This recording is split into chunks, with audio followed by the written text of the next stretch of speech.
बेगूसराय के बैती नदी में अचानक नाव पलट गई। नाव में तकरीबन 2 दर्जन से अधिक स्कूली बच्चे सवार थे। हालांकि स्थानीय लोगों ने अपनी सूझबूझ से सभी स्कूली बच्चों को बचा लिया। इस घटना के बाद अफरा तफरी का माहौल उत्पन्न हो गया। घटना वीरपुर थाना क्षेत्र के मखवा बैती नदी की है। बता दें कि नाव से नदी पार कर सभी बच्चे मध्य विद्यालय मखवा जा रहे थे और इसी दौरान यह हादसा हुआ है। मौके पर ग्रामीणों ने बताया कि बैती नदी में पुल नहीं रहने के कारण बच्चे नाव से स्कूल पढ़ने के लिए जाते हैं।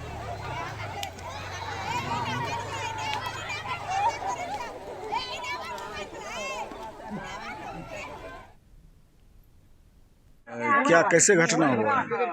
नाव पर जा रहे थे सभी, अचानक पलट गया।